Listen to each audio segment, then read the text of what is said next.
Tyson, your upbringing sounds fascinating. I don't think many of us really understand how you grew up. Can you explain it to us?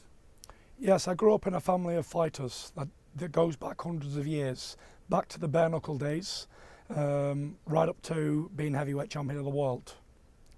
And so, bare knuckle fighters, what is the family's history? What is it? Like I say, the history of the family goes back to the early 1800s, and they always fought for a living, fought to feed the family, fought to put food on the table. My father was a professional boxer before me, and I came into the game as a young kid and always inspired to be the heavyweight champion of the world. What can you tell us about your relationship with your father? I got a great relationship with my father. My father's been there every single fight I've ever had, amateur and professional. I grew up, my father was my hero. I learned everything I know from my dad for the boxing side of things. He was my trainer as an amateur and professional. I owe him big time, very big time.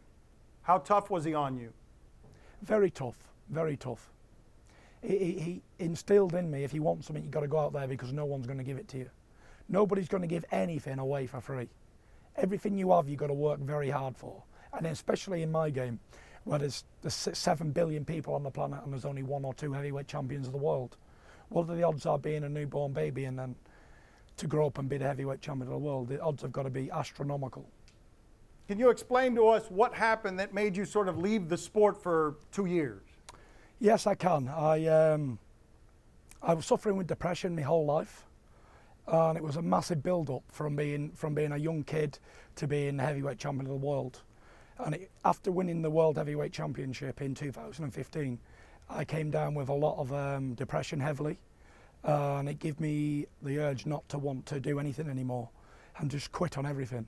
And I walked away from the sport for 2.5 years when I was very, very ill. As ill as you could be, really, contemplating suicide. It's hard to explain to people who've never been through it, but I can honestly say I wouldn't wish it on my worst enemy. It's been the hardest battle I've ever had to face. Mental health problems, it sucks. Everything can be great on the outside, but no one can see into your mind. And I was suffering terribly for a long period of time. And it wasn't until I got medical help where I decided to get back better and better and better. Until I'm back here today, I fought my way back to the top. It's a crazy story when you think about it. Can you explain to the person who's watching here, well, you realized your dreams, your fighting dreams, your family dreams, you got to the very top of it, and yet empty inside. I just felt like there was a massive hole, a big space of emptiness, of worthlessness. You know, I worked for something my whole life from being a little boy. I finally get to the mountain top, and I just felt so lonely and so afraid and so alone. And I just felt emptiness, worthlessness really, and it was just I felt as if it was just a big, pointless effort. Something I'd worked for 27 years, and it didn't mean anything to me. And at that time, well, I did. I gave it all back. I gave it all away. But at that time, I was in a very, very dark place, a place so dark where on a daily basis I wish I was dead and I didn't want to live anymore at all. A place that nearly drove my wife to divorce, a place where I nearly lost all my wife and kids, all that sort of stuff. You know, it was very, very dark and a lonely place. Can you explain some of this to us? Because I gathered, and I don't know the private issues, but in public it seemed like you were partying a great deal after winning the championship, which is something that one would do. But it's not because you were having fun, it's because you were totally lost? Yes, it was. It looked that way from the outside, but the inside, I thought to myself, the only way I can escape this depression is through drinking. And boy, oh boy, is that the worstest thing that a man can ever do to help depression. It's like feeding, it's like chucking petrol on a fire, drinking. Anyone who's suffering mental health problems, alcohol will not make it go away. It'll just enhance it even more. Because when the drink wears off, then it hits you harder and harder and harder. How did you climb out of all of that, Tyson? Because it seems once that hunger is extinguished and you're feeling worthless and you're gaining weight, that you wouldn't be able to get in this kind of shape for this fight and get back here. Well, I was out of boxing, I was ill for 2.5 years, and I put on 135 pounds in weight. One night I went out with my friends and I went to this bar and I was there for like 20 minutes and someone spoke to me and said, you know what, this is not for you. I left and I went home. My wife was quite surprised to see me come back early. She said, what are you doing back home? I said, look, I've had enough of this life. I can't do this anymore.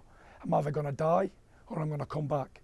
And that night I got down on my knees and I begged and called out to God to help me, to give me a route back into boxing.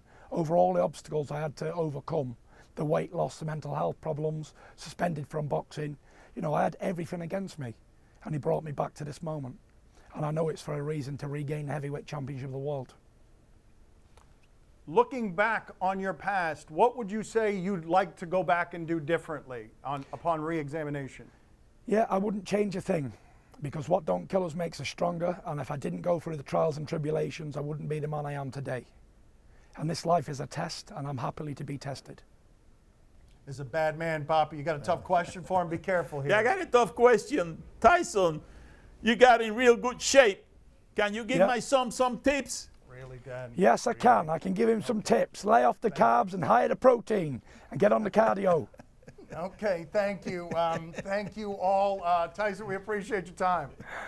Thank you, sir. All the best. God bless you.